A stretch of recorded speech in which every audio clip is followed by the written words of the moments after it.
नमस्कार दोस्तों, मैं हूं सुधांशु पटेल और आप देख रहे हो all India anganwadi news channel की। आज शाम की बहुत ही बड़ी खबर है। निदेशक शत्रुघ्न सिंह जी और डीपीओ कल्पना पांडे को निलंबित कर दिया गया। तो यहां पर आप सब पहले ही वीडियो को फटाफट लाइक करिए।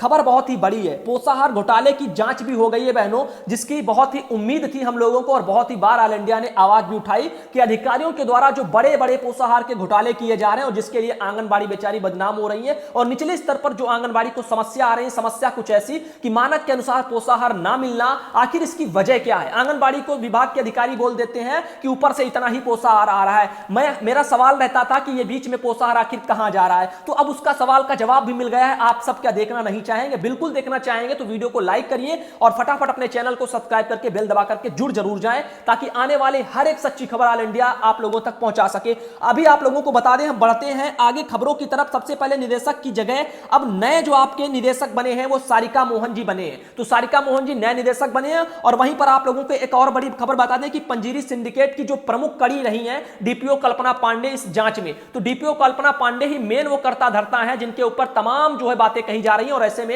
यही पोषाहार घोटाले को लेकर के प्रथम दृष्टया दोषी भी पाई गई हैं। अब इनके ऊपर जो जांच हुई उसके बारे में पूरी डिटेल से जानकारी बता रहा हूं, आप लोग एक एक करके समझते जाइए, उसके बाद हम पूरा खेल आपको समझाएंगे। लिखा है पोषाहार आपूर्ति के टेंडर में की गई थी बार कोडिंग की अनदेखी की शर्तों की। तो यहां पर जो बार कोडिंग की जानी है उसकी जो शर्तें होती है उसकी अनदेखी की गई थी। अब कैसी बार कोडिंग होती है, आखिर क्या मामला होता है, क्या आप लोग नहीं जानते? तो मैं आपको बताता हूं। यहां पर बताया जा रहा है कि गौरतलब है कि 2 साल तक आंगनबाड़ी केंद्रों पर पोषाहार आपूर्ति के लिए पंजीरी सिंडिकेट के नाम से विख्यात, तो यहां पर जो 14 कंपनियों के साथ 25 अप्रैल 2018 को अनुबंध किया गया था। इसके तहत आपूर्तिकर्ता फर्म 1 किलो पोषाहार के एक पैकेट पर बार कोडिंग कराने के बाद आपूर्ति करेंगे। यानी कहने का मतलब आंगनबाड़ी के पास जितने भी पोषाहार के छोटे छोटे 1-1 किलो के जो पैकेट आ रहे हैं, इन पैकेटों पर बार कोडिंग होनी चाहिए। ये पैकेट कहां जा रहा है, किसके लिए है, तो बार कोडिंग का जो पूरा सिस्टम होता है वो नहीं किया गया। अब ये क्यों नहीं किया गया, ये भी तो सवाल उठता है। तो बिल्कुल मैं आपको बताना चाहूंगा ये इसलिए नहीं किया गया ताकि पोषाहार का घोटाला अधिकारी अच्छे से कर सके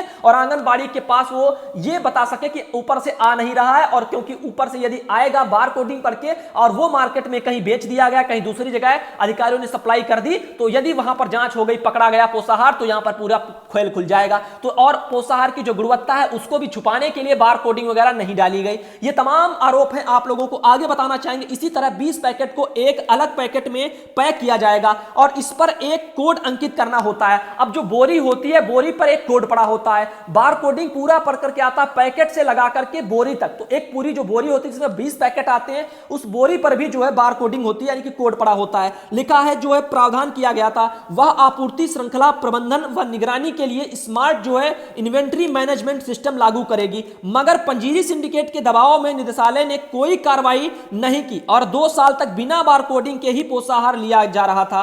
साथ ही स्मार्ट इन्वेंट्री मैनेजमेंट सिस्टम लागू करने और बार कोडिंग पर नजर रखने की जिम्मेदारी डीपीओ कल्पना पांडे को सौंपी गई थी और डीपीओ कल्पना पांडे ने इसका बखूबी जो है फायदा भी उठाया। अभी आगे बताते हैं डीपीओ कल्पना पांडे से जुड़ी हुई कुछ और जानकारी। अमर उजाला में प्रकाशित खबर पर संज्ञान लेते हुए विभाग की तत्कालीन प्रमुख सचिव वीना कुमारी ने घोटाले के लिए प्रमुख जो है दृष्टया कल्पना पांडे को ही जिम्मेदार माना है, उनका कहना, और इनको निलंबित भी किया है। इसमें लिखा है इससे पहले भी कल्पना पांडे को अनधिकृत तरीके से अपर परियोजना प्रबंधक पर पदनाम लिखने पर भी दोषी पाया गया था। तो कहने का मतलब है ये पहली बार इन्होंने कुछ ऐसा भ्रष्टाचारी में लिप्त वाला काम नहीं किया, इसके पहले भी उन्होंने गलत इस्तेमाल किया ऊपर के अधिकारी का नाम जो है यूज करते हुए, यानी कि ऊपर के जो पद का नाम यूज करते हुए और यहां पर उसका पूरा जो लेटर पैड यूज किया है। कहने का मतलब है प्रमोशन हुआ नहीं, फिर भी जो है एक तरह से प्रमोशन वाला काम कर लिया। इसके बारे में ऑल इंडिया ने वीडियो भी दिखाया था। आगे आपको हम और बताना चाहेंगे इससे जुड़ी हुई और जानकारी। और भी कर्मी है उनको भी हटाया गया है। अब यहां पर सवाल ये उठता है आंगनबाड़ी बहनों, क्या इससे आंगनबाड़ी की अब समस्याएं सॉल्व हो जाएंगी? तो कहने का मतलब है बिल्कुल नहीं हो जाएंगी। कहने का हमारा ये पूरा तात्पर्य है क्योंकि अभी तो ये कुछ मेन ऊपर के लोग पकड़े गए हैं, नीचे तक जो पोषाहार की घोटाला जो कालाबाजारी चलती है वो कैसे सॉल्व होगी, उसके लिए भी सरकार को कुछ सोचना चाहिए। आंगनबाड़ी के पास मानक के अनुसार चीजें क्यों नहीं पहुंच रही हैं, ये आंगनबाड़ी जानती है, ये वहां के सुपरवाइजर भी शायद जानती हूं। यदि मानक के अनुसार वाकई में सुपरवाइजर की जो है देख रेख में ही कमा रहा है, तो ऊपर से यदि कम आ रहा है तो सुपरवाइजर की भी तो जिम्मेदारी बनती है कि ऊपर से आखिर कम क्यों आ रहा है। यह सवाल अपने ऊपर के सीडीपीओ को करें। अब सीडीपीओ को यदि पता नहीं है, उनके वहां के डीपीओ ही पूरा अकेले डकार रहे हैं और डीपीओ कह रहे हैं कि जो है इतना ही ऊपर से आ रहा है, तो यदि वो इनको ये जवाब देते तो सीडीपीओ का फर्ज बनता है कि वो उनसे पूछे आखिर इतना कम क्यों आ रहा है। तो ये सवाल किसी ने नहीं पूछे, तो इसका मतलब यह है कि नीचे से लगा करके ऊपर तक भ्रष्टाचारी थी और एक दूसरे का जो पक्ष लेते रहे। अब डीपीओ वगैरह का फर्ज था कि वो अपने निदेशक वगैरह से पूछे, यदि ऊपर से ही निदेशक महोदय यदि जिम्मेदार थे वो गलत कर रहे थे तो निदेशक महोदय से नहीं पूछा गया। निदेशक महोदय यदि को कुछ नहीं पता था, यदि डीपीओ ही ये सब कुछ कर रही थी, कंपनियों का दोस्त था, तो फिर निदेशक महोदय को पूछना चाहिए था कि आप ये गलत क्यों कर रहे हो, भाई आप बड़े पद पर हो। तो उन्होंने भी नहीं पूछा। तो कहने का मतलब है नीचे से ऊपर तक ये सबके सब दोषी थे और इसीलिए इन लोगों को निलंबित किया गया है। अब आगे बहुत से लोग अभी जो बच गए हैं, छोटे छोटे जो अधिकारी हैं, सुपरवाइजर, सीडीपीओ और ये सब, तो इनके ऊपर क्या होगा? क्या बोसाहार की जो अभी कालाबाजारी है क्या उस पर लगाम लग पाएगी? क्योंकि बार कोडिंग जब तक नहीं होती तब तक कुछ नहीं होगा। और मानक के अनुसार एक सवाल और रहेगा, क्या आंगनबाड़ी को अब पोषाहार नए निदेशक जो आए वो पहुंचा पाएंगे? All India anganwadi news channel की तरफ से एक सवाल है बहनों की तरफ से, क्योंकि यहां पर आंगनबाड़ी की बहुत समस्या है। यदि उनके लाभार्थी 50 हैं तो उनको पोषाहार 25-30 को ही मिलता है, बाकी के लोगों को नहीं मिलता। आखिर आंगनबाड़ी जब अपने मैदान यानी सर्वे में जाएंगे, अपने क्षेत्र में जाएंगी, परियोजनाओं में, तो वहां पर लोगों से क्या बात करेंगे, कैसे उनको समझाएंगे कि तो आपका पोषाहार आया है और आपका नहीं आया है? तो लाभार्थी उनसे लड़ेंगे और बुरा बर्ताव भी करेंगे। ये तमाम समस्याएं आंगनबाड़ी के सामने जो आ रही है, आखिर कैसे सॉल्व हो पाएंगी? क्या नए निदेशक महोदय अब जिम्मेदारी पूर्वक सारे निर्वहन करेंगे? और जो भ्रष्टाचार में अभी भी अधिकारी हो क्षेत्रों में, क्या उनके ऊपर कुछ लगाम लग पाएगी? क्या इसके लिए भी जांच होनी चाहिए? तो आप सब क्या चाहते हो? आप लोगों की क्या यहां पर राय है, मुझे जरूर बताना। फिलहाल के लिए ऑल इंडिया ने प्रयास किया था कि यहां पर जांच हो और जांच हुई है, कार्रवाई भी हुई है, धांधले में हटा दिए गए आपके निदेशक, आपके पुष्टाहार के जो आपके शत्रुघ्न सिंह जी हैं, जिनके लेटर आप लोगों ने खूब पढ़े, अब नहीं मिलेंगे, अब आपके सारिका मोहन जी के मिलेंगे। साथ ही घटिया पोषाहार को छिपाने के लिए बार कोडिंग की अनदेखी कर दी गई। और ये देखिए तमाम न्यूज़पेपरों में खबर छप के आई है, मैं आप लोगों को बस जानकारी के लिए दिखा रहा हूं, बाकी सच्चाई आप समझ चुके होंगे पोषाहार के घोटाले ये कैसे किए गए। अब आगे लिखा है, एक दिन का मानदेय देंगी सेविका सहायिका, जो कि हाट से खबर छपी है।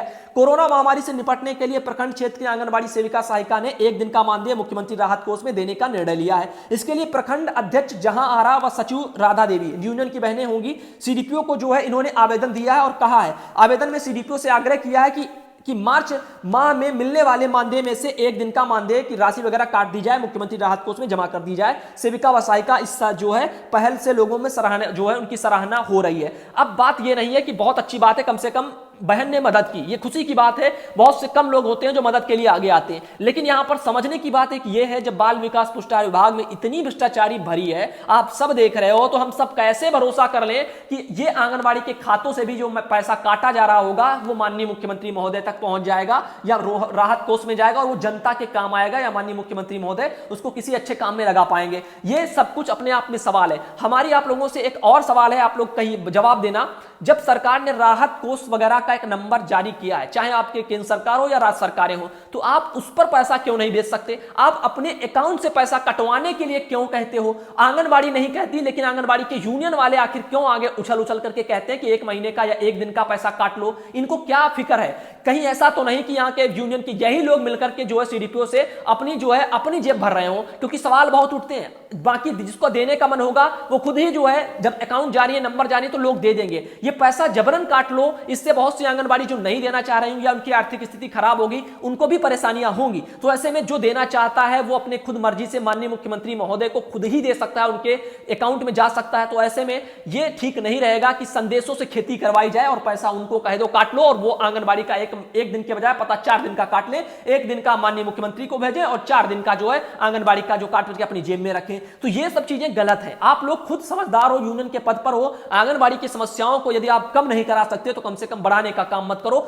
हमें तो अच्छा लगता है कि आंगनबाड़ी बहनों ने मदद की, सही अपने एक दिन का मानदेय दिया, लेकिन यदि आंगनबाड़ी ने घर बैठे अपने फोन से पैसा पे कर दिया होता, मुख्यमंत्री महोदय को दे दिया होता, या इसी पैसे की मदद के लिए अपने क्षेत्रों में मास्क बनवा करके बंटवा दिए होते, वो डायरेक्ट लोगों की मदद के लिए आते। ये राहत राहत कोष में पैसा जा रहा है, ये किसके लिए? जनता के लिए, उसकी सेवा के लिए। यदि आप सब लोग जो भी मदद के लिए कहते हो, जब भी कोई जवान शहीद होता है सरकार को पैसा भेजना स्टार्ट कर देते हो, यदि आप उस जवान के हाथों में जाकर के पैसा थमा देंगे परिवार में तो उसको मदद मिलेगी। सरकार से होकर के पता नहीं वो कितने अधिकारियों से होकर के पैसा आता है, वो वहां पर पहुंचता भी है या नहीं। अब ये पैसा राहत कोष में मुख्यमंत्री को जा रहा है, प्रधानमंत्री को जा रहा है, गांवों में बांटने के लिए मास्क आए हैं, ग्लव्स आए हैं, सैनिटाइजर आए हैं, साबुन दी गई। क्या लोगों को ये मिल रहा है? क्या आप लोगों को मिला है? आपके गांव में बांटा गया? सवाल यही उठते हैं ना कि अधिकारियों से होकर के जो पैसा आता है वो अधिकारियों के पेट भरने के ही काम आता है, लोगों तक नहीं पहुंचता। तो इससे अच्छा जो मदद करनी है वो सीधा लोगों को करिए, गरीब लोगों को करिए, उनको डायरेक्ट मदद दीजिए, मास्क बना करके बंटवा दीजिए, लोगों को कम से कम कोरोना से संक्रमण से बचाव मिलेगा, अच्छा रहेगा। कुछ करिए तो डायरेक्ट करिए,